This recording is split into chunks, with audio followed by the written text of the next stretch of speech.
we are not muted, I'm pretty sure. So, Yay! hey everybody. Hello. So, we've got play in here today. Of course, everybody's here. Mm-hmm. Don't mind that screen in the bottom. We're just getting some audio from Bad Wolf today until a little bit later. We've got. I'm kidding. We've got the one silent 1/1, Dragonborn Druid Mr. Tree. We've got Miss Misery as our great fighter, Segrid. We've got Thimbreus as the Mass Bard, Dantiir. Wait, not Mass Bard. It's all good. Bard. We'll find you a mask. It'll happen. We'll take one. And if he doesn't find a mask in Barovia, where are you gonna find one? Anywhere else, I guess. Squid Kittens Yeah. as the oft-tested cleric of Kelimvor, Toren Forester. And Bad Wolf on audio right now is the indebted with student debt from a great institution, I'm sure, artificer Hannah. I'll pay it off one day. So, previously, Dantiir and Annika, nice local Vistani girl, had a good morning chat about the Vistani and Count Strahd as the Vardos rolled deeper into the valley of Barovia, and Dimani Bogorov, another Vistani you're traveling with, confided his wedding woes with Segrid. And he was just mostly nervous. Asked Segrid to deliver a special present to his betrothed, Leela, in the Moslavaric camp. A wind fan of nice design. And Hannah suspected, when they found some evidence, that Leela ran off with bad boy Hansi. Mortu. Gotta love those bad boys. Mm-hmm. So, Mortu, ill repute. And when everybody tracked down the two runaways amidst a ring of dark stones, wedding plans will have to change. Just because one of them's dead. To be fair, she was probably already dead when you found her because she was exhibiting some rather strange symptoms, as pale skin, blood red eyes, sacrificing Hansi on an altar, and also the fangs. That's a dead giveaway. She had with her an undead servant, in fact, a nice smelly ghast, but y'all kind of took care of that toot sweet. So Hansi is there. He'd passed out from the ghasts smelling, but you are in a ring of stones. Well, imagine Stonehenge, but without any of the connected stones. So more like a set of obelisks around you. Mm-hmm. And you are all there. There's a dead vampire lady on the top of one. Dantiir had collected from her, as she had ripped it away in order to attack better with her claws, a set of silken blue gloves, like all the way to the elbow. Those are going to look really good on you, Dantiir. They will. Yeah. I'm planning on giving them back to the family. They seem to be important to them. Okay. Toren, you had been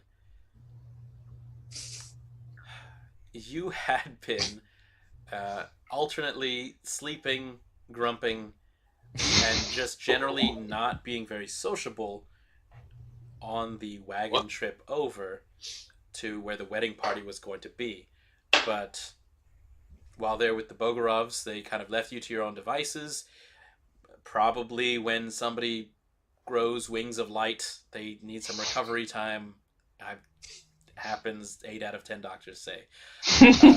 But for whatever the reason, Toren, they decided they would take care of this small side mission favor, barely a thing.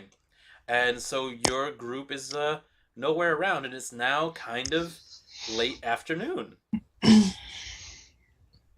I will ask around and ask exactly how far away the other campsite is supposed to be. The Moslavarics are supposed to be near enough by that it would maybe be just an hour of tromping through the forest, kind of due south from where you all are at.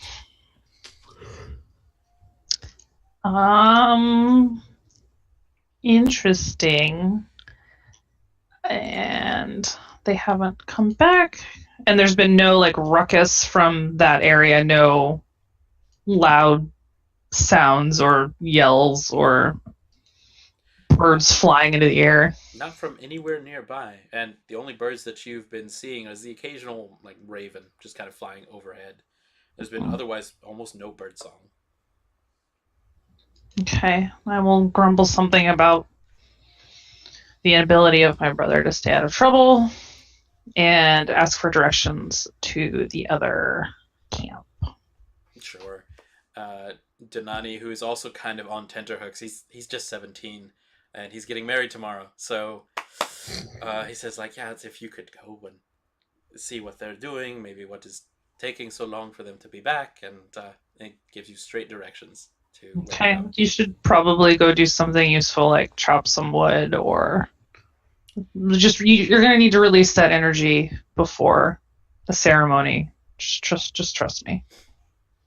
He takes it with all the grace of a young lad who's speaking to older person, professional garb, and You're so old. I'm so old. he go chop some wood. No, if he doesn't get all the nervous energy out, he's going to pass out at the altar. So, yeah, he needs to work that out. Mm-hmm. Yep. That's exactly what could happen. And his sister kind of like teases him as he goes off. It's like, have fun with your wood. And she heard the whole thing. She's fine. So you head off in the direction of the muscle barracks? By myself, what could go wrong? Of course. What could go wrong? Absolutely nothing. So the path before you is fairly clear.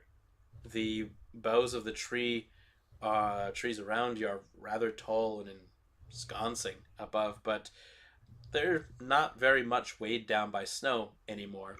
And in fact, there's almost no snow at all on these trees. You've headed really rather south from the town of Orashnau, come out of the mountains. The chill in the air is still kind of noticeable, though. And somewhere just in the distance, you do hear the song of a woodland bird shattering the silence. Yeah, so finally, there's a bird.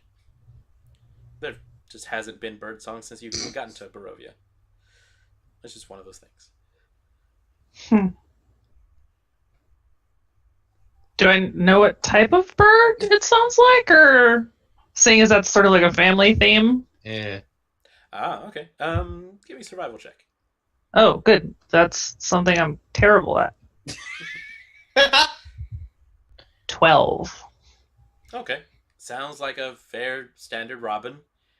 And since you're thinking back on maybe some better times at the temple, it is answered by another bird, and this one is absolutely a wren. And then another robin gives back a call, and then there is an oriole. And then you are pretty sure that in another response there is an owl hoot, and it is the afternoon. That should not be right. And you're still going southward, and then suddenly the bird calls stop, about as suddenly as they began. And a moment later, there's a woman who steps out from around the corner of the forest, and it's Aya Glenmere, the elf who you had helped out back near Orashnau in the mountains, where she and her two students had been kind of famished and starved and made it here not very well. But last you'd seen, they'd still been kind of up at the Viduva trading post where you all had been staying. And she's wearing, she's a wizard, so she doesn't got a longbow herself, but she's wearing a belted dagger set and a long green cloak of almost living leaves, and she's got a long staff of polished and purple wood. And she sees you and says, Toren, Are you also searching for the boys? I was just going to ask you where they were and why are you here? I thought you had intended to stay and offer aid to the village. We had been hunting. I teach the boys spellcraft, and they work on their arrowsmiths, and there had been, since the arrival of the Vistani and the trading, we decided to go a little bit further, but we ran into wolves. More wolves than we could take. We were separated, and I haven't been able to locate the boys. They're supposed to be near here. And she's looking up now around the trees. It's like, we shouldn't have come so far. I heard wagons come close. Have you seen anyone else around here? This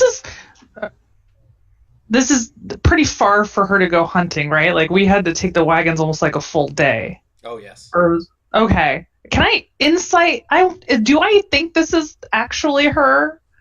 Oh, give it an insight. Let's check this out. All right. Ugh. 7. You do think it's still weird, but you kind of notice that she has kind of a rather disheveled look to herself, and she is still looking around, like, at the trees, trying to almost look through the branches at the sky. And when she does get these little glances, she kind of looks back down around at the trees and kind of gives us a short swear. It's like, I cannot see the sky. So far as you can tell, this is still Aya. Okay. Well, I'm going to collect my brother and our companions, and I'm sure they would be more than willing to help if you would like to accompany me for the moment. And she will agree to that, saying that she just doesn't trust these woods. They're not the ones that she grew up with, and they're almost like none that she has ever seen. She'll quietly confide to you, I think the trees have been moving. Alright. And to where the rest of you all are, as Toren and Aya start making their way to, I think, the Musselvargs. To where you all are, you've got Hansi, you've got a dead vampire, you've got dead gas. Well, dead gas. It's not moving no more. And rather open space at this part. Otherwise, there's dense woods around you, but inside in these stones, it's pretty clear. It looks like nothing really tall has grown in this place for a while. And Hansi is still out? Yeah. Okay. I'm going to say it's been about 5 minutes. Can I, like, try waking him up? Like, prestidigitation or, like, a couple slaps to the face? You can give him, like, a hot foot or... Like, you know, like, I can make odors appear, so, like, smelling salt odors, like, underneath his nose. Can we stick his hand in warm water first? No, we're not making him pee himself. It's chill. He's gone through enough. All right. I just walk up and slap him right in the face. Oh, fantastic. Okay. There we go. So a little smelling salts, and he's starting to, like, rouse, like, and then all of a sudden, where? Oh, Leela, where's? Good morning. God, Strahd's and bats get thrown, and he's looking up at all of you. It's like, I am alive. For now. I am alive. Oh goodness! And he looks like, where's Leela? Where is that She's creature? Dead. Dead. Very dead. And Dantiir will point over at the body. Oh gosh, as it's displayed there. Yep. Yep. Oh. My dearest, we were to escape from here in this place and She its curse. was sacrificing you. You're not upset about that? It is this place. You, how long have you been here? Long enough Bit. to know it's not normal for your girlfriend to sacrifice. I mean, like, even if it's like normal or accepted, like, I'd still think that being upset about it would be kind of appropriate. I mean, unless you're into that thing. Are you into that kind of thing? I mean, like, I don't. I am already mortu. I am one of the living dead. What did you do, by the way? And he'll look away. It's like, it is not something that we speak of. But You were about to be killed. I am one of the already dead. Mhm. There is no family that will accept me, and Leela, she was going to be my one. Do you know of the Vistani and their pact with their patron Strahd? Yes. Vaguely. We are able to come and go as we please of this valley. As we please.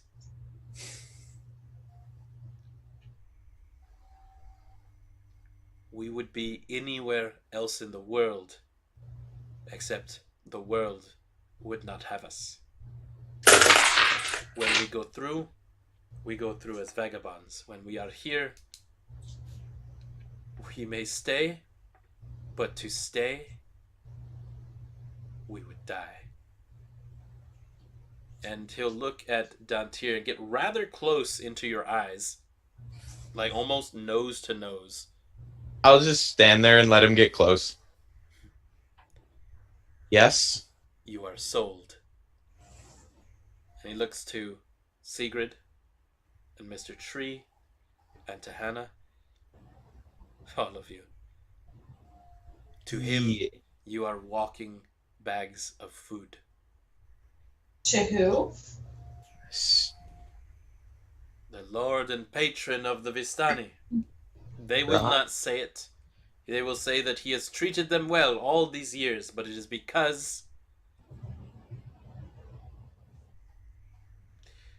no Vistani will stay in Barovia. We must keep going, they say. It is tradition, they say. Tradition. He'll spit. It covers up what we know of the truth. He may have been a patron and lord. He is nothing but a creature of darkness, and we nothing but prey. He cannot feed on the people of Barovia unless they have souls. He trusts that us to weed them out, to find and bring and lure in others. And our fate, when he is too hungry, when there are not enough souls, where do you think he will come and feast? Where do you think that Leela came upon this curse? She did not pick up a rock. But question for you, sir. So her family knew about this. Probably not. All Okay. Vistani would rather shade their eyes than speak ill of their patron. Do you know she was like this? I was fooled. I thought she was coming on to go away with me, to leave this place and the families together. It is not bad being a mortu if you are mortu together.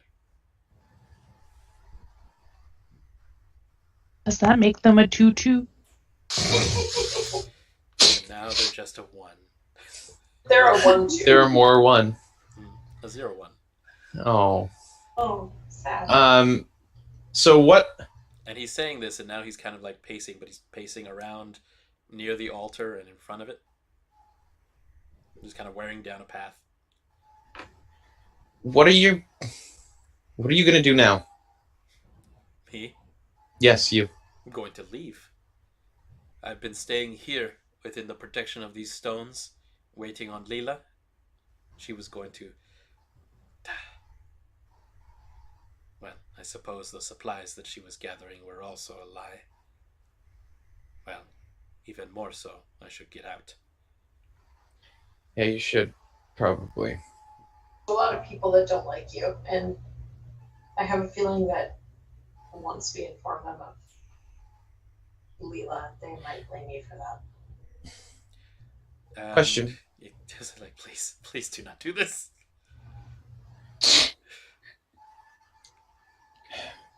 I'll go to Dantiir. Okay. I'm trying to figure stuff out right now, sir. So if her family is coming here. Oh, he has a very that's an upset look on his face, like, oh no. Are you able to settle somewhere else? You said you've changed planes, as I hear them called. So, If you are well traveled indeed, yes. If I head out the east gate, I should be able to escape the valley, even so far as the south. But I could go, and he'll look up towards the north, like, no. The winter snows are either upon Mount Baratak or soon to come. I would not be able to go that way. It's pretty cold. Yeah. Okay. Are we letting him go?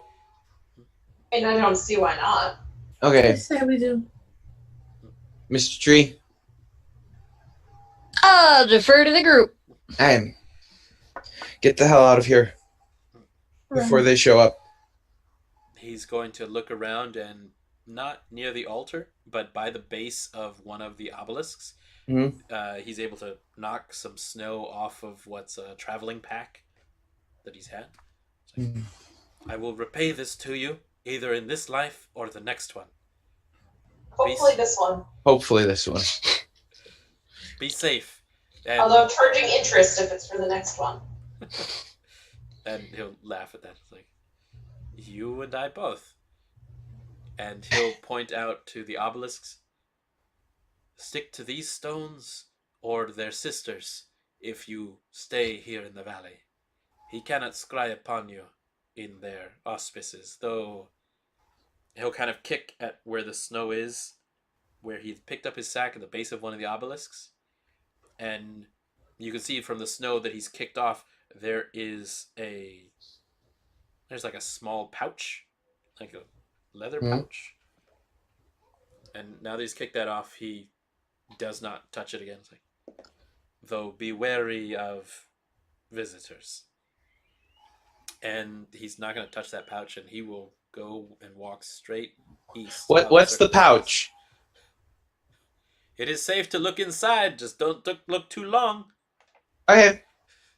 I'm looking. He goes east. He starts I'm- looking at it. I'm gonna look inside of the I'm pouch. trying to race him to stop him. I don't want his brother to kill me. I'm afraid of him now. I'm not going to look too long, I promise. You But can what pull is too long? You Just can to- pull me away if I start babbling or become evil or anything like that. You have permission to bash me over the head if I try to hurt any of you. Of All course, right, I have my- there's a symbol that goes. Dantiir, you're gonna get a peek inside before Segrid pulls the bag away. It is teeth inside that bag. It's like a bunch of... Do they look like human teeth? Oh, definitely. Okay. Yeah. So not like extra sharp, extra long teeth? Oh no, nothing like a collection of fangs or anything. This Okay, is just like okay. if somebody pulled out 33 Alright. different teeth.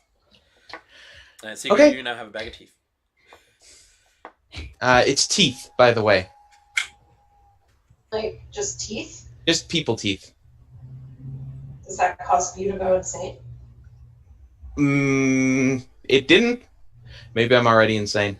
Alright. That's what an insane person would say. Okay, we need to figure out what we're telling them. Okay, so I have a plan about Okay. that. Okay. Is it? So we should not tell them that she was vampire spawn, because that's even worse than saying that she's just dead. It's kind of. Um, Is it obvious that she's vampire? There are the fangs. they were. Pull the fangs out. Then we have to explain why she has broken teeth. I suggest not desecrating. Desecrating the body. Exactly. I'm not going to let However, her desecrate the body. they were very insistive about the gloves she wore. Yep. They're I getting think they knew what she was. Okay, but here's my thing. We're not going to desecrate the body, but in the town that we were just in, we had to desecrate the body to make sure they didn't come back. We did, but that was chopping off the head. So we chop off her head? Okay. I think we wait for them to show the family to show up, inform them of what happened, tell them the truth, and let them decide if they want to take care of it in their way, if they have a specific way. Liam, would I know to put a stake in the heart of a vampire spawn?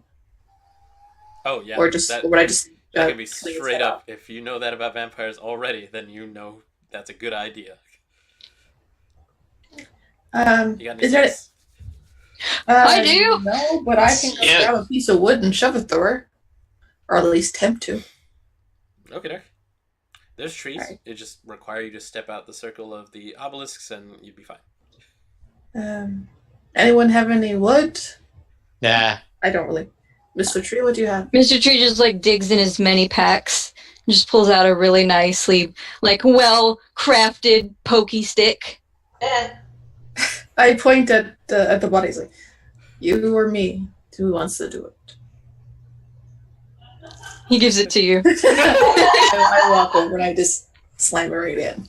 There is only the resistance of her ribs as they crack underneath, and there's almost a last breath that lets out from her lips, but there's no further movement from her. And from that center puncture, in fact, some of her body there has crumbled from there. Not torn or ripped, but it almost looks like it turned to pieces of dirt and then crumbled on the inside.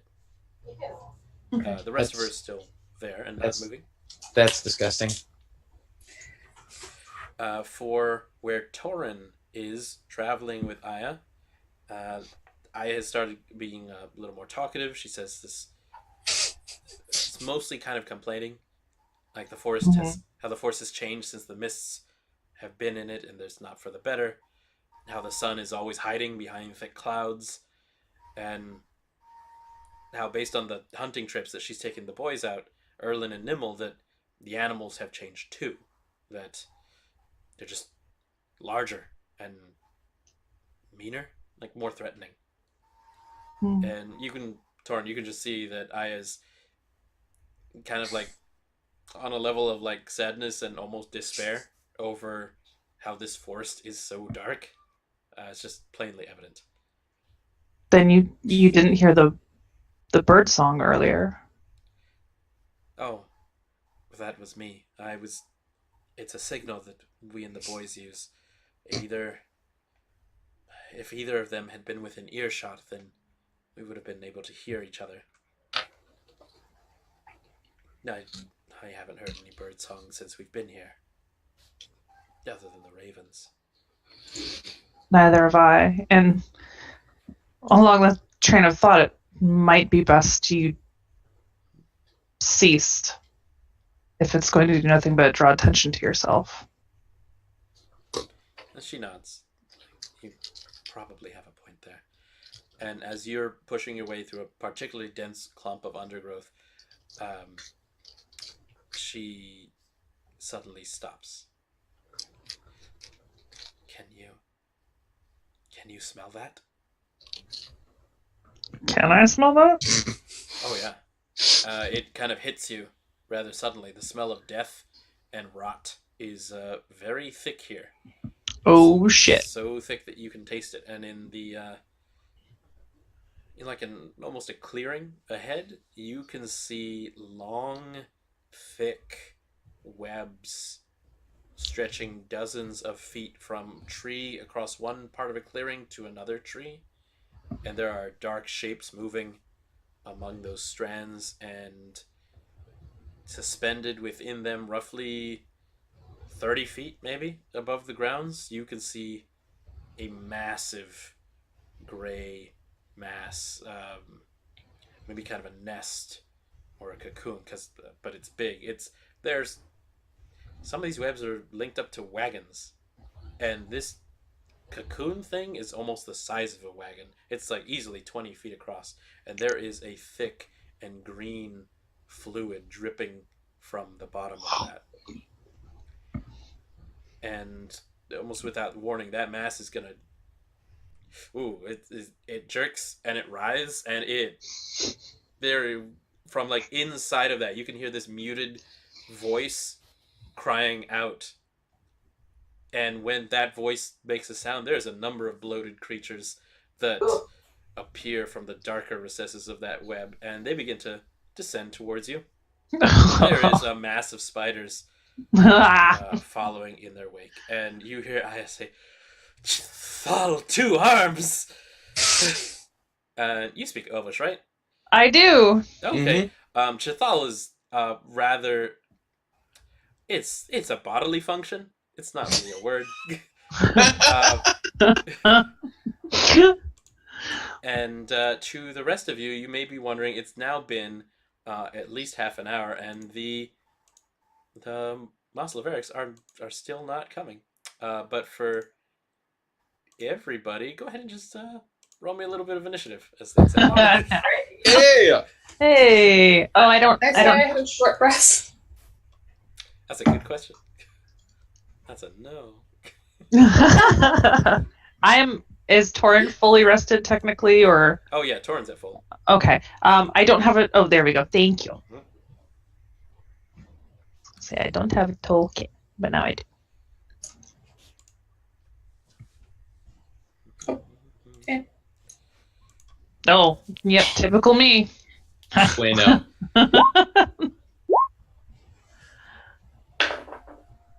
Nice. Okay, and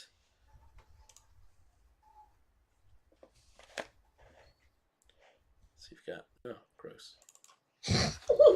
There's 3 ettercaps, Oh no.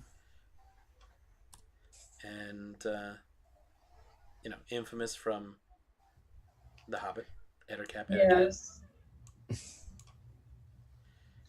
And from anything involving spiders. And at least 1 swarm of spiders that are crawling down this web. Crawling in my skin. I mean, there's lots of skins out here. And the ground is just this mess of webbing and difficult terrain. There they are.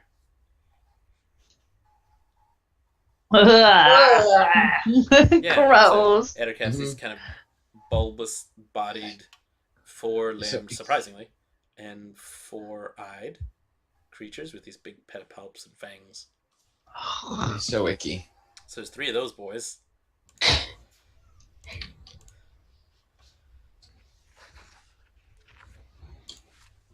let me just pop out a swarm of spiders here. We're never going on vacation ever again. You get to decide where we go on vacation next year, okay? And say some swarm of spiders. So this is where I'll just roll there. Oh, they're pretty low. All right. Let me check everybody else. All right. Hannah, what you got for initiative? Got an 11. 11. All right. Toren? I got an 8. 8. Segrid? 18. Nice. Okay, Mr. Tree. 10! It's fair. It's in the middle. All right. Dantiir? 14. All right. Respectable. All right. And then the rest of them, they got a 9. So, it's caps. And let me get for Aya. She's a little faster at a 15. Curse you. And I'm just going to put these boys on the map there so you can see their tokens, but otherwise, you just tell me if you're getting closer or further, and we'd be able to put them into the theater of the mind.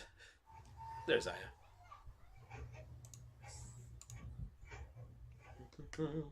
Okay, so that means that Segrid, it has been a while. Hansi has already moved off. You were pretty sure the Muscle of Eric's, or at least the men of the group, were following behind you, and you'd even fought off a couple of ghasts on the way over. And to be fair, Mr. Tree had transformed himself into like a wolf and been able to track really well, but altogether it's maybe been an hour and a half and the Muscle of Arcs are still not showing up. Something to think about. What are you doing?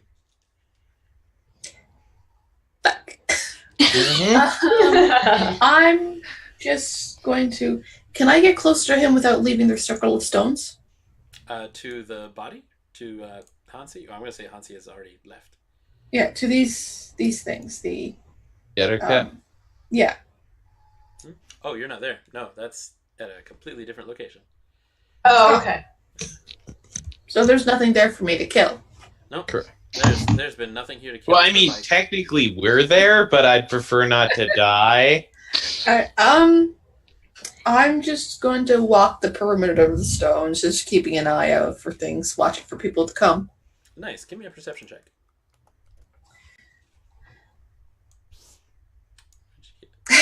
7. Nice. So walking around, you almost get bored with the dullness that there is here, and start looking up and down at the stones, and you notice something of kind of carved onto them. There is almost it's not childish, but it is almost in the manner of children, in that there are carvings of like town buildings on 4 of these stones. One that's on the northmost part of this circle, a west and an east and a south. And they have names above them of the seasons. And one for each of those around the stones. Otherwise, you don't really hear much. Where are those Muscle of Eric's? This is odd. Over at the camp,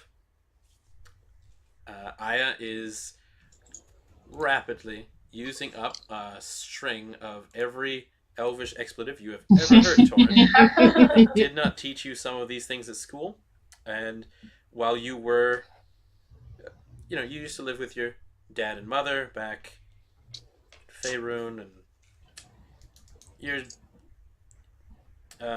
mom was kind of high-spirited, and your dad was kind of more cool, but every so often, he'd like not exactly hit his thumb with a hammer, but when things happen, things just go in. Toe. Yeah. There'd be some choice elven that he would use, and like Aya is like a dictionary past this. Then she is swearing about how this is awful, and she is this is not a good situation. But you see her send out some magic missiles and trying to get some of these Eder caps with them, and they are there's kind of too thick on her, and she's kind of focused, kind of standing in place. You get the feeling that maybe she hasn't really done this before. This is not my forest. This is not my forest. This is not my forest. Dantiir. Segrid has been walking around now. She's got that bag of teeth. You don't have the bag of teeth. I don't. It's okay. I don't want gloves. the bag of teeth. I have gloves. I'm gonna do my own looking around. Try to go through look through the forest around us. Try to see any sight of anything, hear anything that might be the approaching of footsteps. You give me your perception check then. That's not bad. That is going to be a 18. Not bad at all. Okay. Through the dense copse of the woods here, there is actually... You think you see something. Somebody going from tree to tree. Just to, I guess, the southeast of you. It's like if somebody was trying to hide from a tree and then moving to another one, but you just caught sight of him. He's wearing blue, it looks like. There was like a pale shades of it. Was blue the color of the Vistani that we were traveling with? Yeah, that head Moslaveric had a big blue bandana that he's wearing. Said it was a present from his mom. Alright. This guy looks like more of a blue all over. Okay. Though. I'm going to call out to him. I can see you. Please just come here. If you're going to be watching, come into the open. There is a rather angry howl and a flash of green light. Okay, don't come out into the open. We're good. And that's what you hear. That's That doesn't bode well. I'm going to duck behind the stone that is facing that way as much as possible to give myself some cover and pull out my bow. Okay. From the space between the trees where you saw that flash of green light, you see, kind of shuffling along now, there is a rather aged woman. She has a... She's wearing a very pretty floral dress. Her gray hair has been pulled back into this neat and tight bun, and it's got this long hairpin. It looks like just a long piece of pale wood. And she's got this short broom that she's coming forward with you, and she's kind of using part of it to move forward. And it says like, oh. She looks at where you are, and you swear that broom was glowing just a second ago, like of the same green that you saw. It's like, oh my goodness, you gave me quite a start. And then she'll turn the broom down. I'm like, oh, please, oh, you have something to warm the chill from these bones? And she'll start shuffling closer to you. Yes. No. Are you saying this from like around the obelisk? Yep. Like head is poking out. Okay. She'll get closer to you and kind of sniff at the air. Dantiir, don't talk to strangers. Oh, something smells so sweet. Don't talk to strangers. And so now she has walked up to the obelisk, and I don't think anybody else was hiding. So. Nope. Let's see. And she looks at Segrid. It's like, you are carrying my sweetness. Oh. And now we go over to, let's see. Oh no, Hannah, you're there. Yeah, I'm totally here. I am going to step in front of the old lady and Segrid and lower my cannon at her and say, back off. Don't be rude, Terry, or I'll put out your eyes. Yeah, back off even more now. And she'll kind of not step closer to Segrid. But says,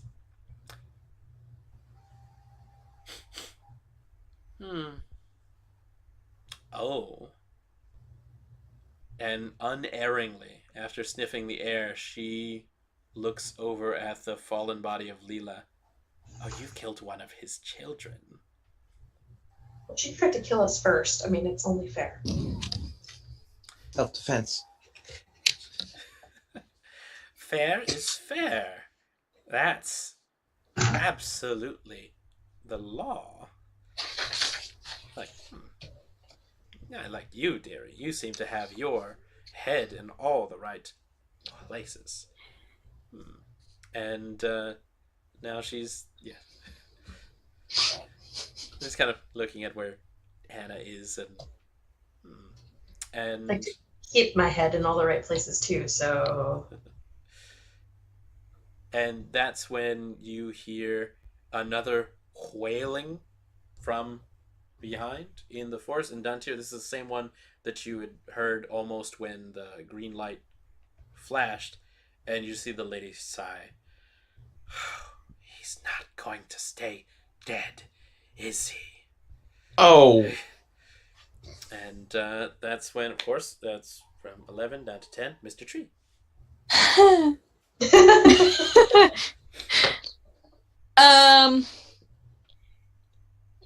Gosh golly. Well, I mean, I don't. He's definitely concerned, but I think he'll more just sort of get in a defensive stance and just like hold his tree branch of a staff and just be staring at her silently. It's like, you're a tall drink of water. And she'll shuffle over, still not closer to Segrid, because Hannah, I think, still has her cannon leveled at her. Yeah. Yep. Okay, so she'll shuffle over instead to Mr. Tree and kind of peer at him up and down. Hey. Nice scales you have. Would you trade me some of them? That doesn't sound like a terrible idea, actually. I can just grow them back. And she'll kind of poke around in her dress, and it didn't seem to have pockets, but now she is like almost pulling things out from the midair. And she says, I can trade you this. And she'll hold up this kind of red bottle. It almost looks like an apothecary bottle, and it has like writing on it, and it's very thin scrawl on it. And this is something you would be able to recognize as a potion of greater healing. It's a little potent. I think that you might be able to use some of this, as you haven't. Mr. Tree's wounds are still evident, I think. Yeah. Yeah. You've still got a lot of blood going around. He squints at the bottle and like the letters, and he doesn't really know. Like, he can sort of read. Mm-hmm. So he's just like, what is it exactly?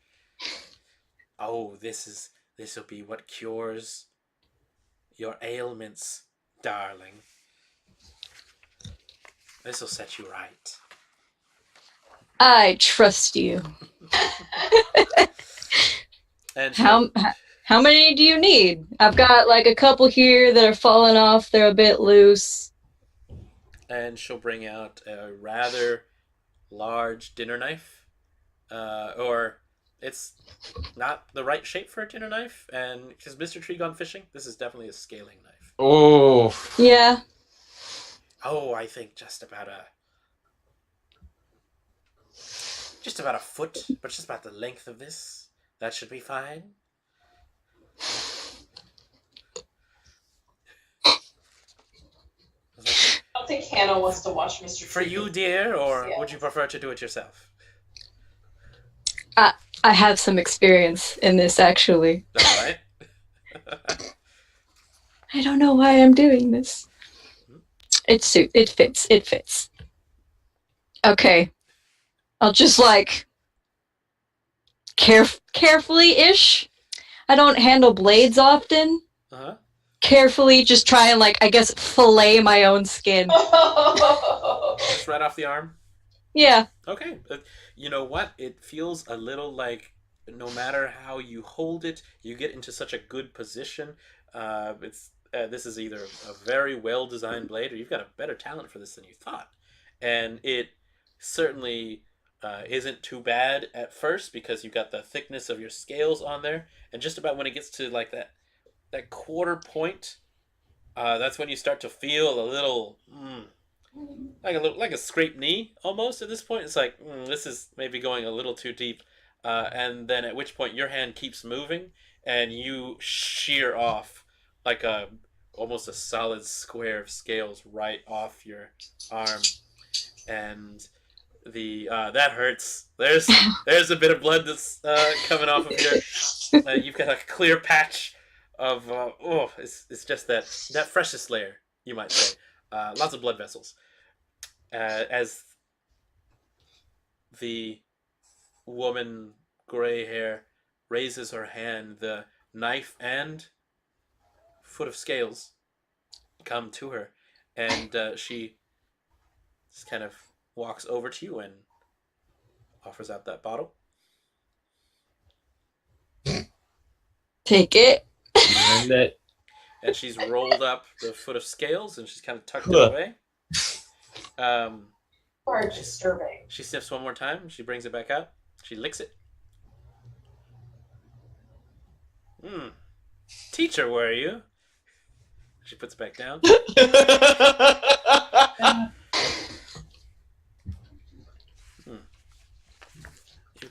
You've got that. Once you've been around quite enough younglings, you get that kind of flavor. They all mix in, the souls and the like. You have enough of those sick days. Okay. And I want to say that that's Mr. Tree, because back over at the Moslaveric camp, or what's left of it, the Ettercaps and the Swarm of Spiders have Aya and Toren to focus on, and that's just not, they're not very nice about this. They are starting out with, of course, their webs. So one on Aya. So let's see, that's a +4 here. I think she's able to get this out of the way. And one over on Toren. This is just an 11. No. Oh, good. Oh. So they're going to go ahead. The remaining one is going to go for Aya then, because it's she seems to be the less armored one. Wizards, what have you. And they'll try a bit of a bite. And some claws, and oh my goodness, they are really low. She is just making them back off, and she's using her dagger and her staff, and she's kind of like poking at them and prodding at them. And this is working at least enough to keep them slightly at bay, but there is it's just not a good scene over here. So the spider swarm is coming down from that central husk or wrapping there in the center, but now Toren, it's your turn. There are 3 Ettercaps of immediate presence and a swarm of spiders on the way. What are you doing? I am going to. They're all up ons. Okay, so I'm going to cast Bane at the 3 Ettercaps. Mm-hmm. So they have to make a charisma saving throw, all 3 of them, and if they fail, they have to roll a d4 and subtract that number from all of their attacks or saving throws for the next minute. Oh, goodness. Nice. Okay. What's your save DC? 13. Okay. The 2 closest ones are going to fail, and the last one just made 13. Okay. I got a 1, a 10, and a 13. Okay, so those 2 then have to subtract the d4 and all of their saving throws and attacks for the next minute. Okay. And then I don't think I have any bonusy actiony things that I can do. So that is my turn. Nice. And I will yell at Aya to run, because she's squishy. You squishy. That's a very good advice. It's also kind of rude, but you know. That's just how it goes sometimes. Okay. I'm gonna ask for a short break, and we're here at 7:26. We'll be back in about 6 minutes.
And now we're giving that audio a test, and we're just checking.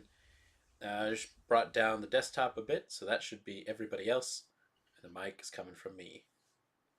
All right. Yes. So, yes, the little lady, well, she's not little, but she is old. She's crossed over the path of stones. She came in sniffing for Segrid, but Hannah's kind of kept her at bay. Mr. Tree gave her a nice foot of skin, scale skin, which she wrapped up and put it to her dress. Nice foot of Bitson. Yeah. And I think that brings us to the top of the round then with Segrid. There's a little Okay. old lady there. She's still kind of staring in your direction. Every so often a sniff. What are you looking for? Oh, the locals here. They give sweet old Jenny nice trinkets and treatments, and I do them favors. I think you've picked up something that was going to Jenny. What did you do to get locked up in this prison, sweet dearie? I fell asleep in the woods.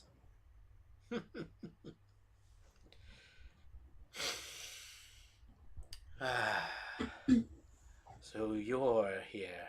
Nothing like a soulful snack, I think. Unless... Should we give one last sniff? Oh. You can't go home. And not like these others. You can't go home until you prove something. Old Jenny can help you with that, darling. Old Jenny Greenteeth has all sorts of spells and scries. Just do a favor for old Jenny. And maybe for a bag of teeth, I'll let you know whatever it is that you're trying to find.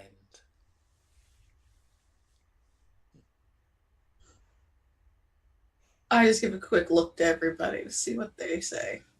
Hannah doesn't like old ladies. Bleeding arm, just thumbs up. Great idea. I got this potion. Seems fine. Dantiir is trying to communicate with the single look. At the very least, it might get her out of here. At the best, it's going to help us out. Through a look. In the background, there's another yell, and Segrid, you absolutely see a person charge through from the woods, and it is a young-ish man. He's not 40. In the ways of your tribe, this would be a young man indeed. He's got a kind of hair that's parted and tousled. He's wearing an all blue suit of fancy clothes, and you think maybe even mail under there, and he's charging forward with a sword, and he's absolutely shouting so that everybody can hear it. It's like, hag! And he reaches to the edge of the stones, and he swings down, and she throws a finger out, and there is a fireball to meet him of green flame, and he explodes in a lot of smoke. And this keeps happening. And her voice is a little scratchier than it was before. You keep exploding people in balls of fire? Because... What did he call you, Elder One? Sorry, I didn't mean to cut you off. Sorry. Oh, I'm a hag, dear. You can tell. And she'll put one hand in front of her face, and she will grab at her hairline and then just start peeling.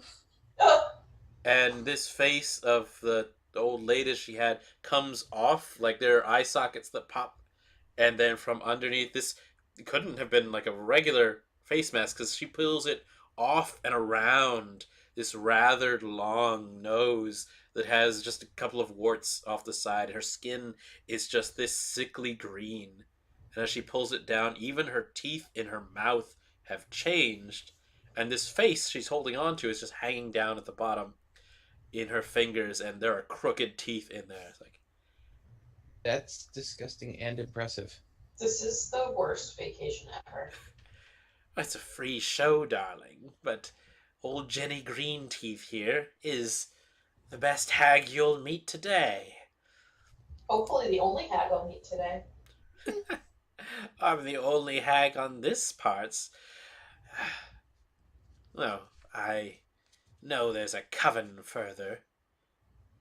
They're a little too young for me. And then she'll kind of see that Hannah's not quite having it, and she'll put back up, like, let me put my face on, and just kind of smooths it out. And she's back to being just an old lady again. And no evidence of the nose or anything. That's really cool. I have had to deal with this ghost for the last 3 days. He's this arrogant richling from Flan. I taught him painful lesson in humility a long, long time ago. At the end, he begged me to kill him after such a lesson. I could get rid of that ghost, I suppose, if I had. And she starts rattling off a couple of ingredients. She's like, need somebody's eye. She'd need, like, I've got the patch of skin and scales, and need some wolf's bane, and so she's just kind of in this bit. Okay. How do you feel about her offer, Segrid?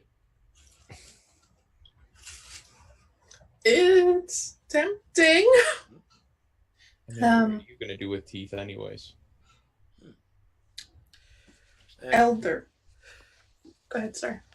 Oh yes, I can. She hears you. Says yes. Yes. Is there spells you want your Auntie Jenny to cast for you? Are you wounded, dear? Do you need something found or identified? Are you cursed? Or is there someone recently dead you want to speak with? Auntie Jenny can help you. Secret's face just loses all color and like all the motion just goes blank, like kind of with shock. Auntie Jenny's smile just gets larger, and these are not the crooked teeth that she had on before, but you can almost see it like in a superimposed photo. There's this wide grin, but behind it there's just these etchings of these crooked bones sticking out of her face. Hmm.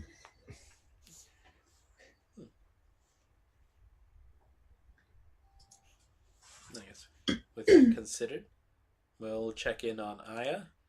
She is now she got stuck in a web. Whoops. Hey.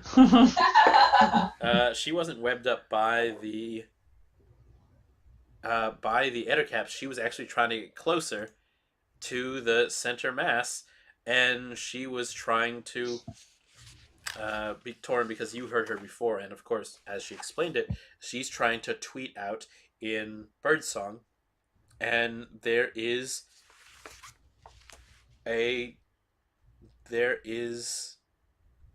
no response, but there are like no response in birdsong, but there are like some voices calling out, and so she was just trying to get ever closer to this center web, and she's just kind of gotten herself stuck in part of it, and the other caps are moving closer to her, and so she throws at the same one who has some bane on them, and that she had struck before. She sends out another magic missile, because she is a wizard of some knowledge, and then it goes to Dantiir, back in the circle. As the outer caps start to close in on Aya, because she's a little closer now to the center than Toren is.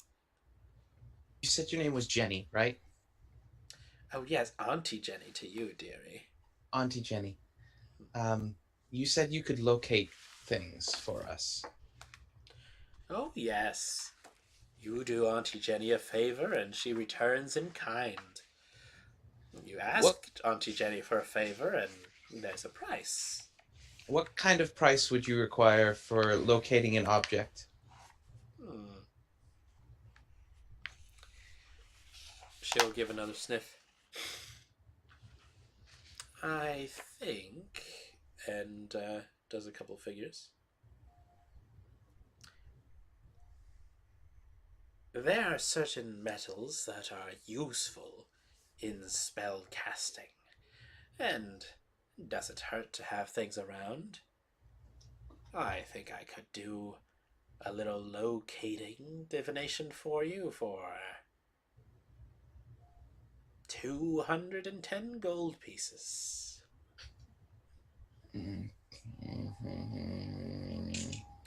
It's a fairer bargain than you'll find most of these parts. Try to find a working cleric in these parts. You'll be pressed for days unless... Oh. You're halfway related to one. Yes. How did you know that? We old ladies have our tricks we pick up around the 2nd or 3rd century. You're not that old, surely not. Don't assume, darling, and don't call me Shirley. Well, I do not have enough to cover that cost. Is there somewhere, if I did come across that coin, where could we find you if we wanted to make the trade? Oh, Auntie Jenny has a hut just off in these woods. And she starts to whistle. And no bird comes, but there is like a rather small shaggy dog that comes out from the woods. And it's almost mournful as it comes up, but it's got this big flat snoot. And she gives a good scritch behind the ears as it comes into the circle. Like, old Darby here will be able to find you when you need me. And she says a couple of cooing words to the dog, and he looks up at you, Dantiir, and these eyes are a little intense, but it gives like a low woof. And he Can I give him a scritch? He'll deign it, yeah. He'll give you a slight lick. Nice to meet you, Darby. Woof. And then he'll kind of pad to the side. You don't have coin to pay. How about favors? Depends on the favor. Well, I've got a ghost that I need to get rid of. It's something I could do, but I'd much rather have you do it, dearie. Is it that one? Oh, yes. Rather, he'll be back. He's been back every day and night. I'm not opposed to granting a spirit rest. That's all your Auntie Jenny wants, darling. Just a little rest. I'll consider for him, for myself. Where might we go about that, or will he find us too? This valley I find myself in is just a trapped prison for all sorts of creatures. The mists, as I'm sure you are aware of, mark the boundaries here. I think if you head down that way, and she's pointing a bit to the west, he'll probably run into where I set his final resting place. You should be able to find his bones there at the very least. And, Oh, he had some friends with him, but Auntie Jenny took care of them, too. okay. I will keep it in mind. Mm-hmm. And she coos a couple more words to Darby's, like, the end of which you catch, like, and come when he comes calling. And then the Mastiff here will just kind of, like, plod off into the woods. Like, and she will, Auntie Jenny will kind of, like, wipe the dirt from her knees and say, like, I think that you might have a bit of a family problem, darling, and it's getting worse by the minute. What do you mean? Probably attend to that. Oh, well. What's wrong with my brother? Your brother? Oh, nothing. Nothing at all. Nothing you can't handle. That wasn't the family I was mentioning, dearie. Which family?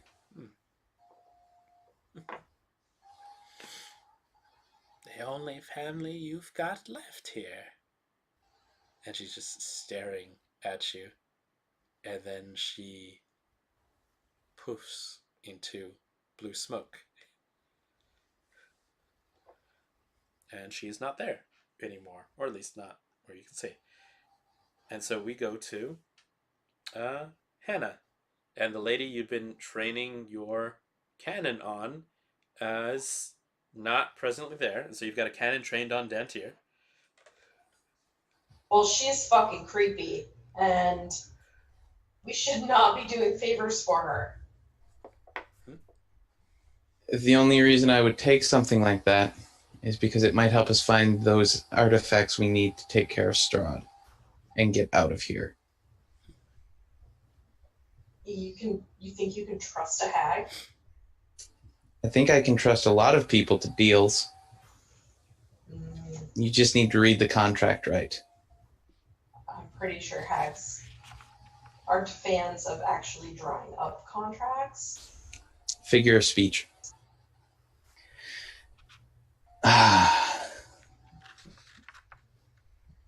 Okay. What's Hannah want to do?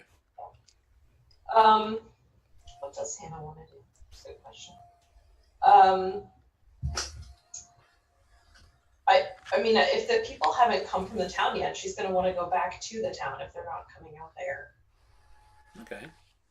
Because there's no reason we're going to hang around here with just a bunch of dead people. Mm-hmm. What do you want to do with the bodies? Oh, forgot about that. We should probably bring hers at the very least. Yeah, we don't need to bring the ghast with us. That's gross. Do we want to blame her death on the ghast? I think we should tell them the truth. I agree. Even if they don't want to hear it, they deserve to know how their child died, even if it was at our hands. Can anyone set the ghast on fire? Yeah, we could burn that one. Good way to get rid of things. I mean, she does have a gun that explodes things. That'll do. I mean, I could just set it on regular fire.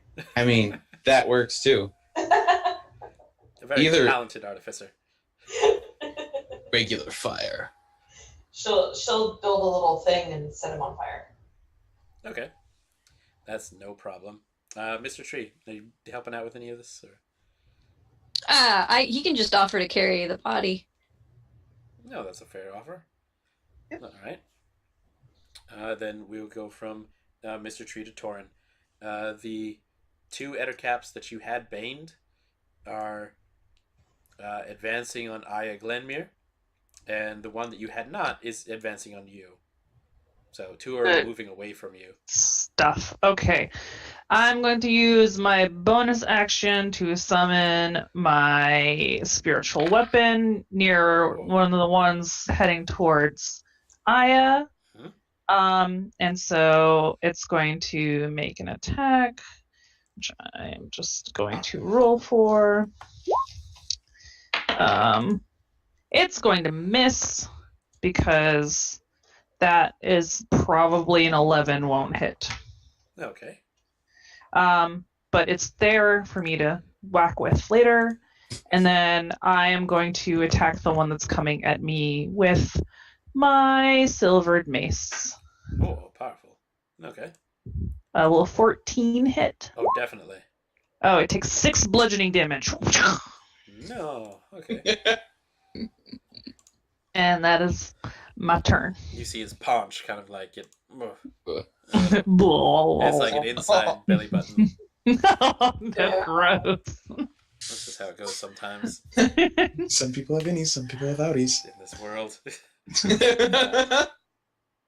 I go to the Ettercaps and Aya then. So 2 have advanced on her. She's gotten caught in that web, and she is going to.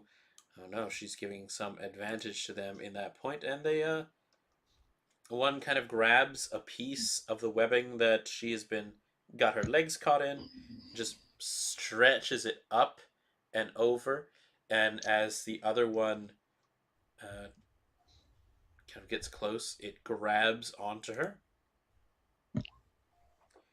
And she's got disadvantage for this, so she's being held in place, and that other Ettercap is going to just pull that string of web around, and it gets around Aya's neck, and it's pulled rather tightly because Toren, you can now hear her struggling and trying to speak, and what she's saying last is like, Erlen, Nin, and she's cut off because she starts to be strangled at that point. And that's, of course, when the Ettercap, who you've been facing with your silver mace, will take its claws and be swiping at you, Toren. I don't think an 11 will do it. No, it won't. Its mandibles kind of swing around, getting to your soft bits. How about a 15? Still misses. Ugh. It's just getting armor at this point. And that's what I'm going to say, that the swarm of spiders just starts crawling over everybody's feet. Yeah. And so you just feel like little things start crawling around your boot. That's probably not a fun thing that you do. And that's when you do see someone come in from just off to the side. We don't see them specifically, but you do see their work as a bolt of silvery magic comes out and hits the Ettercap that was garroting Aya, and it loosens its grip. It kind of doesn't exactly slide in the webbing, but it certainly slouches in it. And there is by your side, there is now a hooded humanoid. He's coming here with purple robes, and you hear this person whisper to Toren, it's like, what's going on here? Do you have any allies? Somewhere you can run to? This is not something you can take on alone.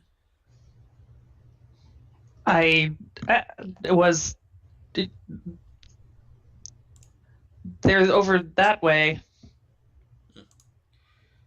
Then I think we'd better run, don't you? You can't possibly take on all of these by yourself. I can't leave Aya here. Aya, is that a woman elf? Oh my God. What does it matter? It's not one of these things. I suppose you're right. And then this is when the person who's been talking with you, who has like a wand that they're holding out and is used to send out their spells. And it's like, well, then we'd better grab her up and make her. And he turns to you, and there is it looks like a man inside this hood, and he is stopped in mid sentence because he is looking at you now, Toren, and there is a shocked expression on his face, and there might be one mirroring on yours because the face here is your father. This is Belkis Cuthilioni, and he's here, and that's very strange. No, he's dead. Yeah, because you're pretty sure you buried him like at least 10 years ago. And so that's when we go up to the top with Segrid.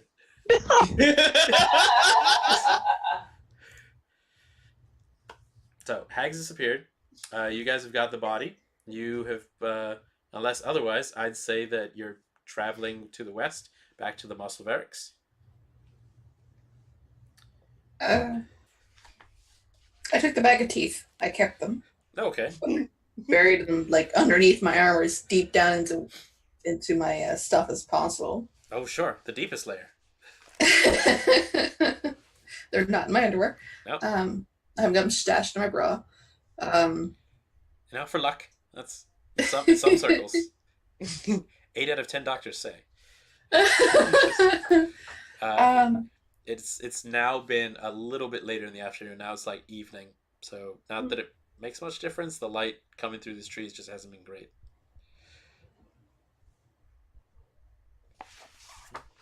I'm still in shock. Like I'm a little bit checked out, but I've kept my sword out. I'm just gonna honestly that's all she can do right now that I'm thinking about it. Is like she's just nice. Okay. Well then, as you're walking about, kind of you have your sword out and you're parting the branches. Then your hand kind of sticks to something and it has pulled the branch closest to you of the bush back, and you have to look at it, but there's like a rather thick amount of cobweb on this part of the tree that you've passed, and with a look at it, there's actually just a few others along this way, and you're following almost a direct path back, and so you see your own footprints as well as the others' boots who's walked through the snow. Dantiir's a little half step higher than everybody else's, and there's definitely nobody else who's been this way, but there are disturbances here, and definitely a lot more webbing than there used to be. Yeah, this wasn't here before. I kind of try to draw people's attention to it. Sure. It's not really verbal, but she'll say, "Look," and point around. That's a thick web. Okay. And Do I hear anything? Oh, give me a perception check for that. Wrong dice.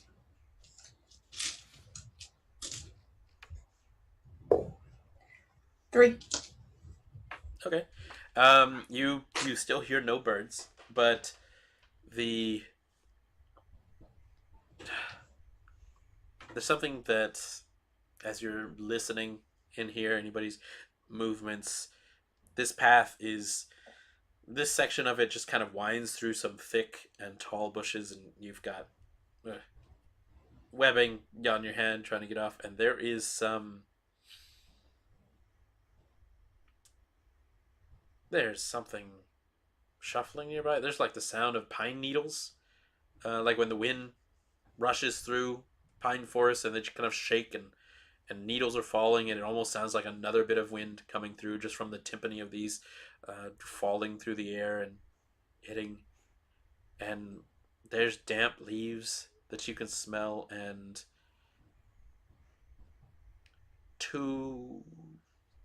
about 2 feet in front of you like almost something that you would have stepped on. One of the bushes that you're walking through kind of turns and it twists on its stalk, and its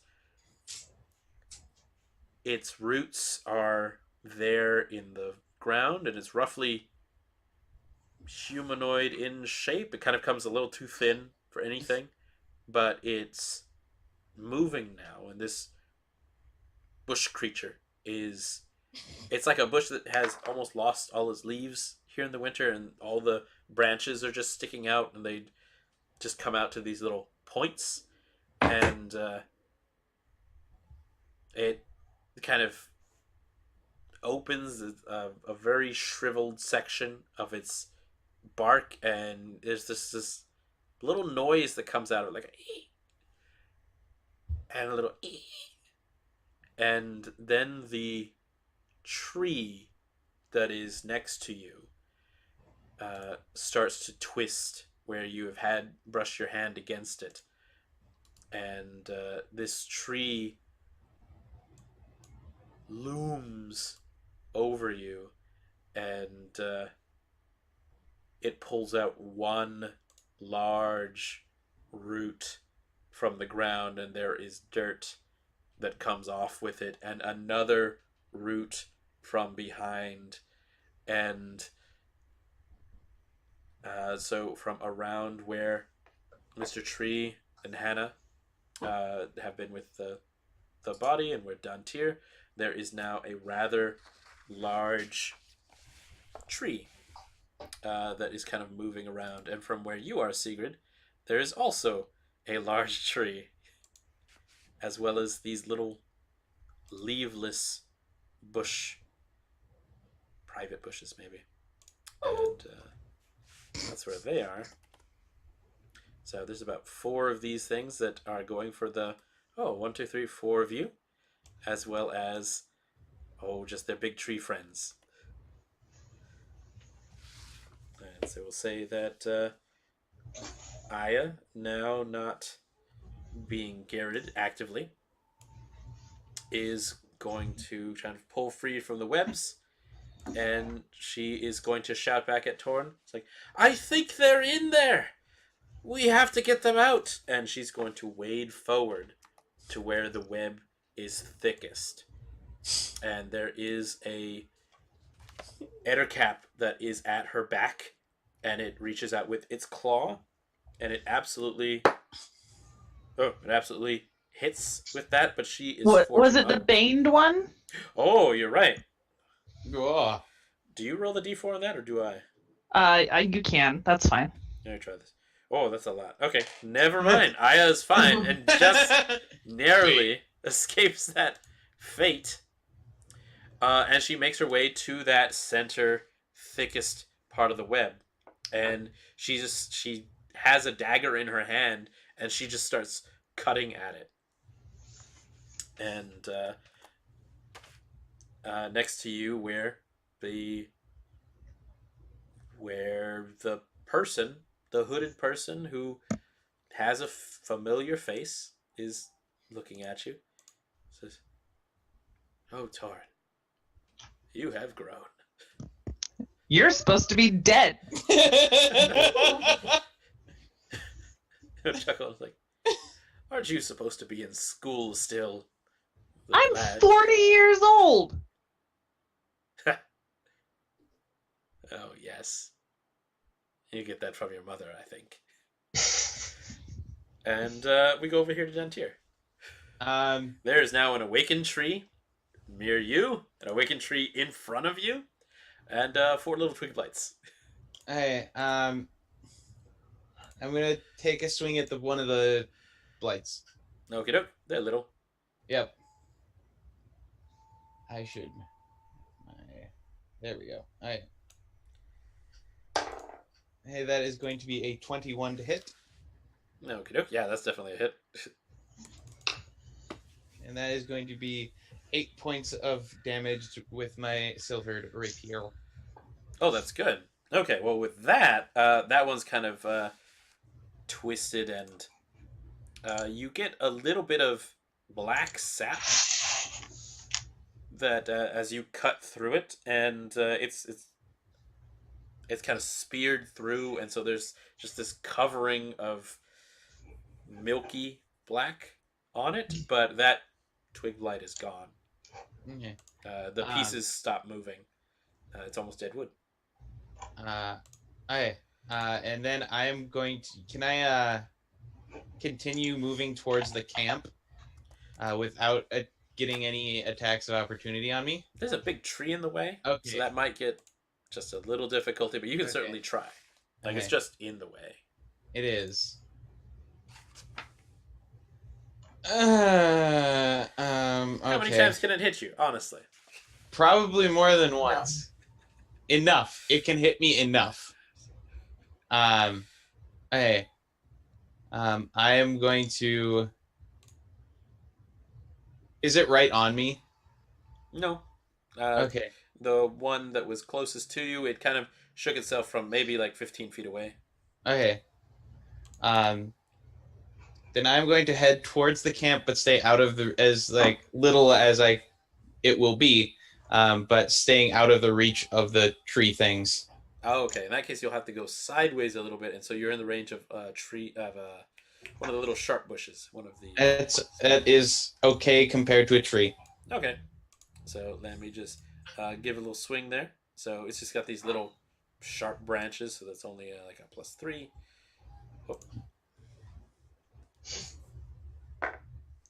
Oh. So that's like a 9. That misses. That's fine. Okay, so you're kind of free to move where you need to. Hey. Cool. And I have nothing to do with a bonus action, so. Good stuff. Okay, so that's Dantiir. That means now it's time for Hannah. There are 3 little naked bush things and 2 probably naked trees. I mean, they don't wear clothes, so. I am going to shoot this big tree right there. Mm-hmm. Okay, that'll be the one near Segrid. Yes. 16 to hit. Oh, yeah, that's definitely hidden. Okay, so does 8 piercing and 4 thunder. Oh, both? Okay. Yeah. Big Daddy Thunders. Big Daddy Thunders. And then I'm going to move a little bit further away. Mm-hmm. So there's a tree blight in front, tree blight in the back, so you're moving off to the side, all right? Yeah. And that is what I'm doing. That's it. Probably good. All right, Mr. Tree, there are other trees here. You're also carrying a body. That's right. This is true. Just like very carefully put the body down. Because I feel like Mr. Tree has experienced angry trees before. Is a druid? Yeah. Druid thing? Let's see. Up. He's gonna get within 10 feet of the tree that Hannah shot at.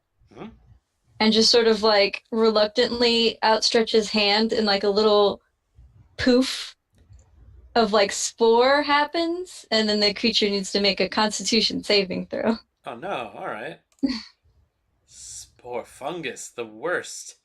Trees can't stand that stuff. Yeah. I have no idea if the tree can get poison damage. It's normally it would be, poison as normal, but this is a 1 + 5, so that's a 6.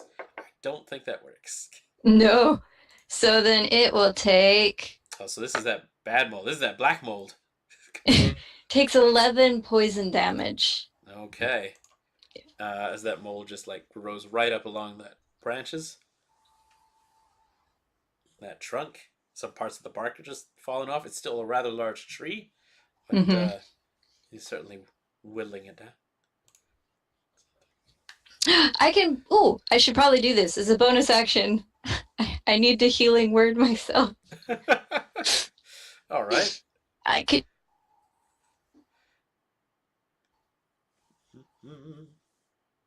Oh no! Did Okay. So he just gives him a good pep talk.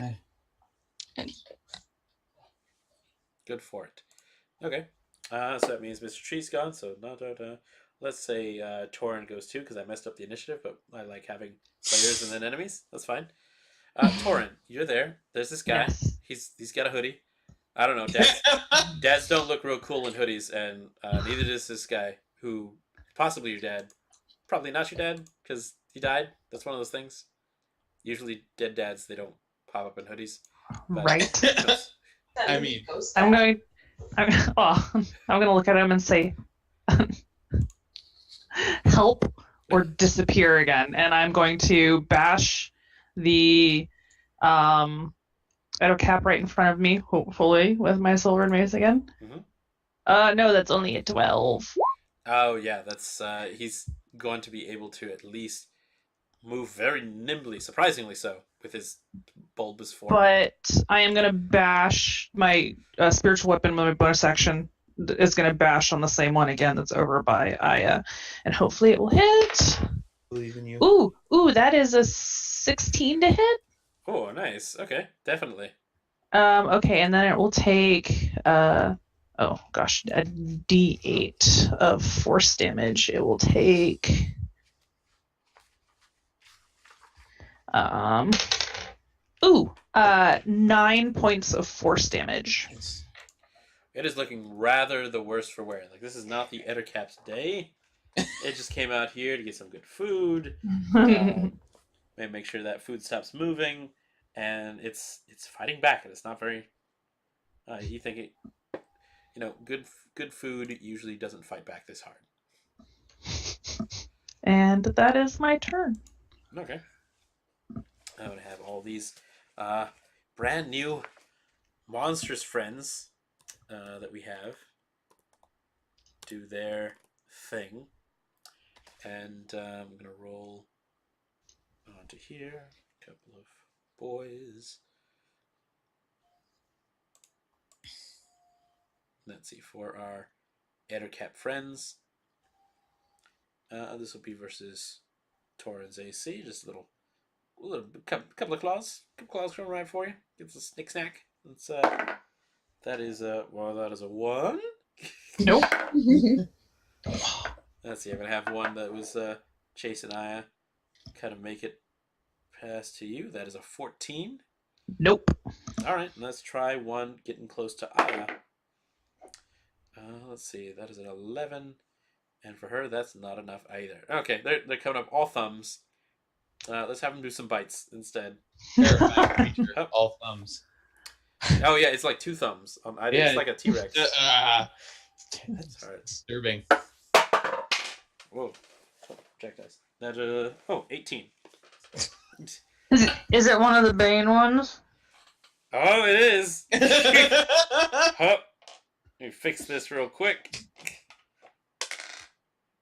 That is a 15.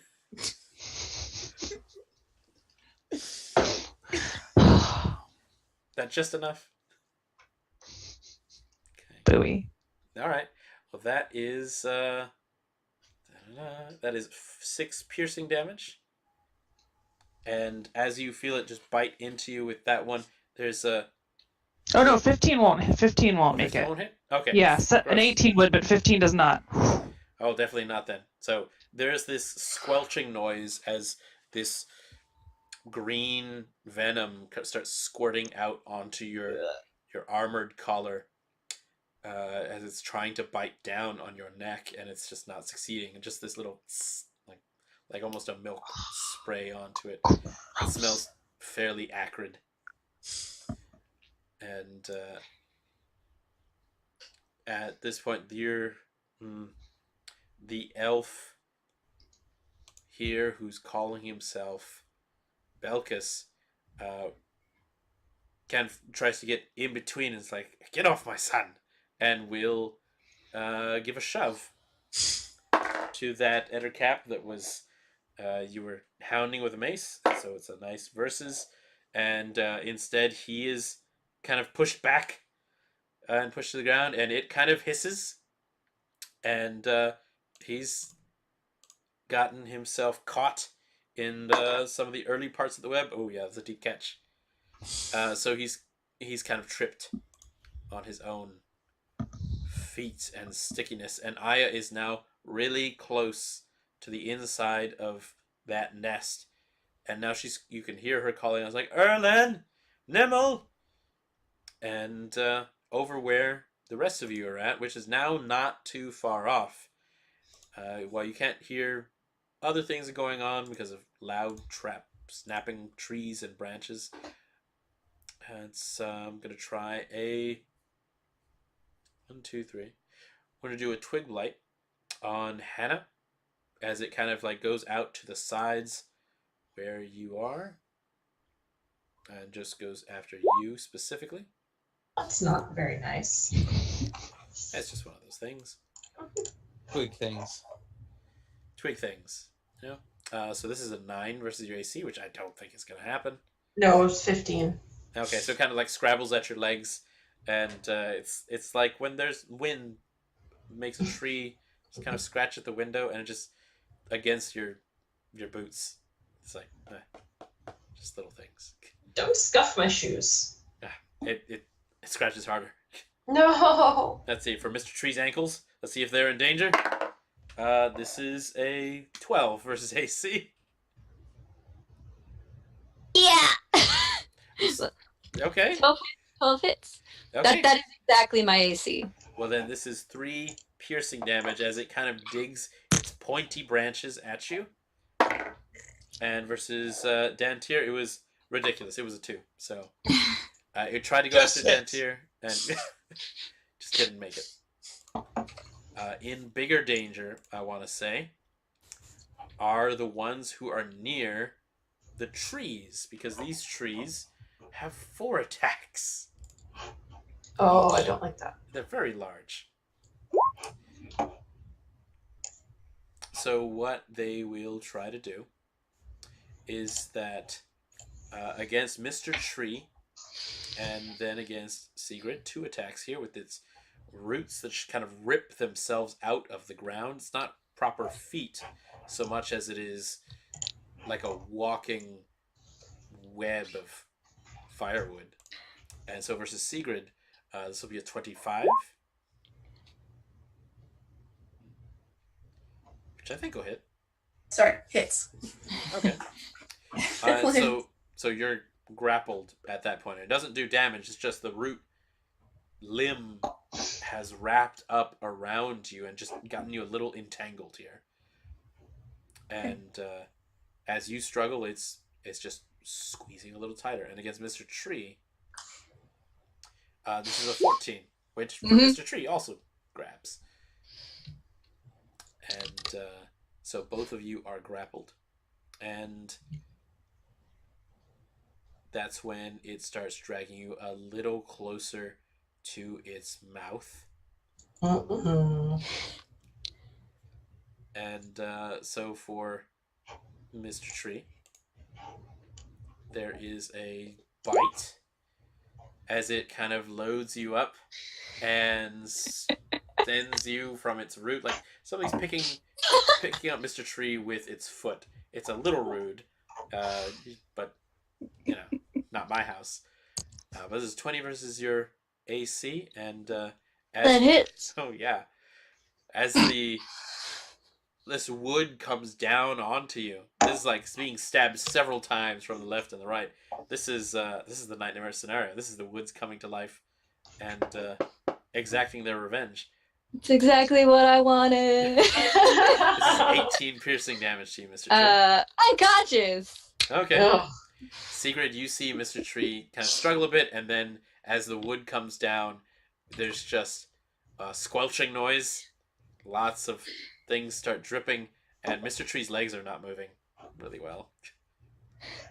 But that's what you see as a branch comes to your face, and you are struck for 18 bludgeoning damage, as the attack is a 26. Oh, I'm still up, but I'm hurting. Okay. You're facing where Mr. Tree and this tree blight are, and so you can kind of hear more roots stretching out from the floor, and that's where Hannah, you... Yep.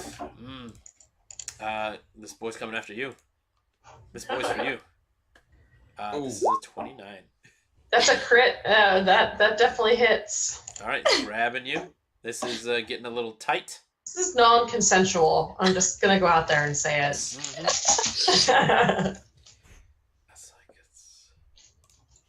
This is getting a little too...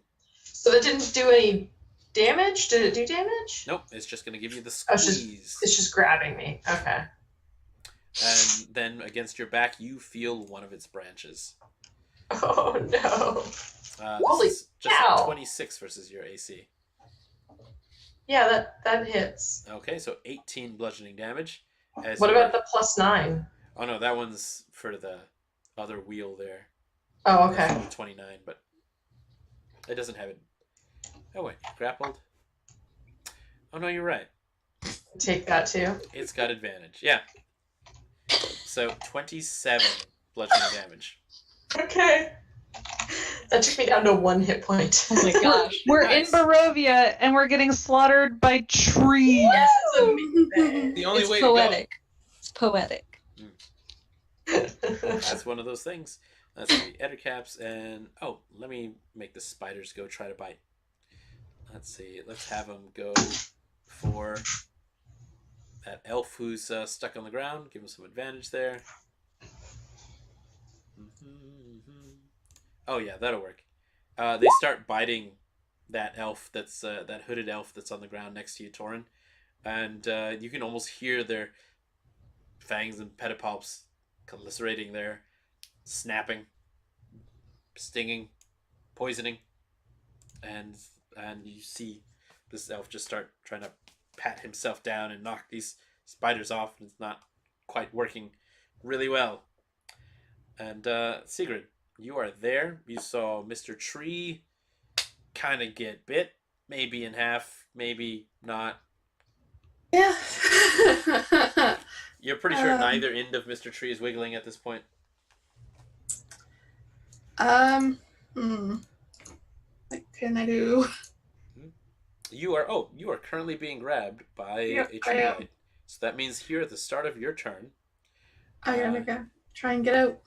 Yes, but only after it gives you a nice squeeze. And so you take a 9 bludgeoning damage. I'm down. Okay, Segrid is now unconscious. Mr. Tree is unconscious. Hannah is 1 hit point. So that means to... Aya has now reached the Time to run. center of the web, and she is whispering something now.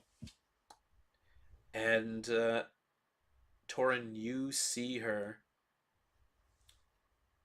stab the web with a dagger and just kind of rip it down to the side, and bodies start falling out.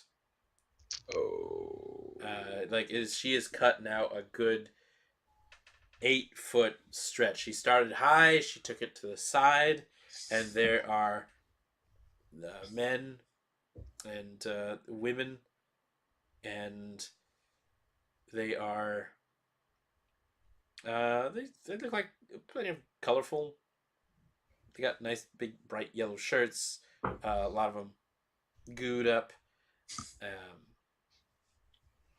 and you see her kind of like reaching in for to grab more people and kind of pull them out, and the other bodies just kind of fall onto the web and stick, and they're not moving, but she's just keeps saying, "Nimmo, Erlin, answer me if you can hear me," and there's no response yet. But Dantiir, you're getting... I'm running. Yeah, you're running. You're getting closer. You hear somebody a little more than a little far off say some familiar names. Something you recognize them. Your ears just twinkle. There is Erlin and Nimmel, and you know those were the 2 elves. You always have a thing for names. Uh-huh. I'm bolting towards that. All right. Towards that sound. We'll say that you've got a good dash for this way and kind of beelining for it so that you can make it to this camp. And there ahead of you, still a good 60 feet ahead, but you remember where the clearing for the camp was and you just beelined it. There's a lot more spider webs here than you remember from this morning. like from 0 to like 1,000%. Mm-hmm. Just take that slider for webbing and just slide it all the way to the right. Max webs. Yeah, max webs, and they've been shot.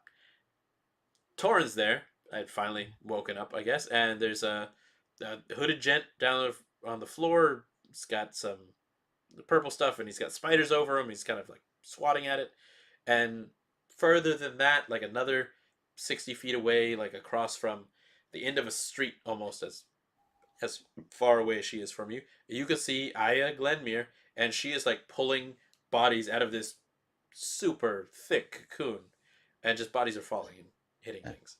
I would like to scream at the top of my lungs to Toren and Aya, we need to get out of here now! Mm-hmm. And the man in the hoodie on the floor just turns to you. And he'll stop swatting at the spiders for a second. His hand is just kind of like poised. He's ready to get this rather gooey, like, it's like a nice big yellow one up here. And he's about to get it. So like, Toren, why would you bring your brother here? This place is dangerous. I am not being blamed for this. This is his fault through and through. Yeah. And it says, Dan. Sorry, I almost called her the wrong name.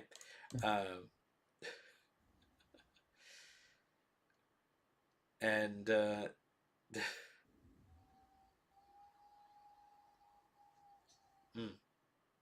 says, Kendrick Cuthilioni, you are to stay right there, and your brother and I are coming to you. Don't get any closer to these webs, or so help me, I'll bend you over my knee. I'm guessing I recognize him at this point. It's a bit of a shock, but that is definitely your dad's voice. Though, you know, dead was definitely what you would consider to be the end of that voice. And as he swats that yellow spider that was on him and another one, and is struggling, trying to get up out of this web, his hood has been knocked aside, and there are... he doesn't have any ears. Like, those parts have been cut off. And he does have holes onto the side. Yeah, that's a good Toren face. And but otherwise, it's your dad's hair. It's his nose. It's his, like, heroic chin. Just that you kind of, when you were growing up and he was there, and a little later when he wasn't, you would kind of look into your mirrors and kind of imagine that you kind of looked a lot like your dad because of the chin, and how he would always go on adventures, and you were going to go on adventures and make your way, and there he is. And there's Toren. Oh, Toren doesn't look happy. Toren never looks happy. This is one of the things. Toren rarely looks happy. When you're around. This can be allowed. That's fine. That's Yep. Hannah, you are... Hey, you have 1 hit point. Dantiir has gone away. I have 1 hit point, Yes. and Dantir's gone away, and Mr. Tree is unconscious, and so is Segrid. So what are your last thoughts as you feel this very, very intense squeeze? My last thoughts are, fuck you, Dantiir, for leaving us all here. Yep. Okay. And then you take 8 points of bludgeoning damage as it gives you this unloving and unwarranted and unconsensual squeeze, and then you black out. Yep. Okay. So for... Let's see. If you're passed out, that means that Toren, you're going to get our last turn of today's game. Make it a good one. Dantiir's just shown up. He's 60 feet away here. Aya's a little bit ahead of you. Okay, I'm going to look at Dantiir and just yell, "Where are the others?" And then I'm going to smack the thing in front of me again, because If we run, they're gonna chase, and there's no point in running away when there's a bajillion of them. Here comes my silvered mace to the face. 17? Nice. Yes, definitely a lot. Great. 6 bludgeoning damage. Fine damage. And then bonus action, I am going to spiritual weapon the other one near Aya. Sure. Ooh, that is a 21 to hit. Oh, definitely. And we'll take nice 11 points of force damage. Ooh, that's a lot to force through it. And is this one another spiritual mace that's up? Yes. Nice. Okay, it just like slams into it, and it's not like its head's taken off, but it's definitely got this like tilt to it that's probably not healthy in a way that it stops moving and falls to the ground.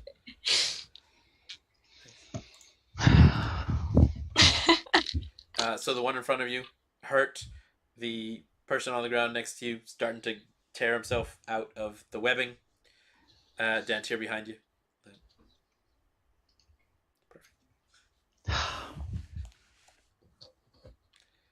I mean, I'm not going anywhere because I got to get people out, and I don't know where half the other people are, and people are prone, and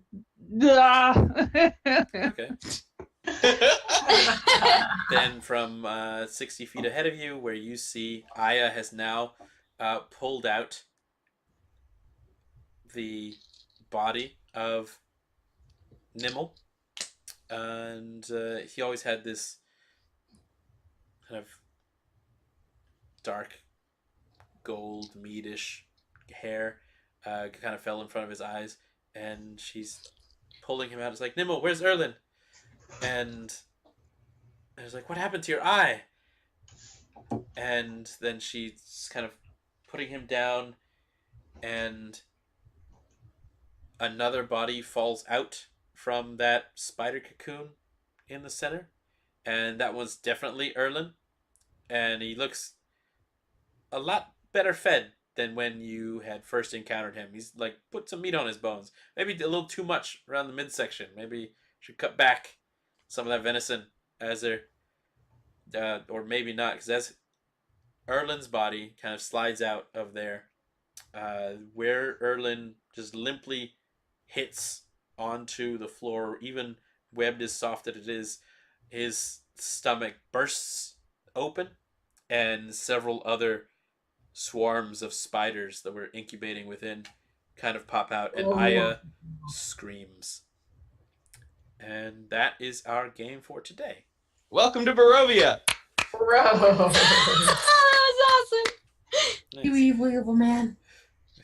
Oh my gosh. guys, Leave. Yes. I feel super guilty because I have taken 0 damage. Oh, hey, don't feel that guilty because Hannah had full hit points until she took 1 hit. Yeah, no, I would have been Oh. dead in a single hit. Awesome. It's poetic. So we'll get to see what happens to the rest of y'all on next time on the Time next Thursday. to actually roll up that backup character. That would be a good time. Yeah. I didn't have any of you roll any death saves yet because we've got that coming for the next round. Woohoo. And we need. Oh my gosh. So same blight time, same blight channel next week, Thursday. It's going to be good. So good. 6 p.m. Central. All right. Bye, guys. Thanks for playing with us today. Bye. Bye.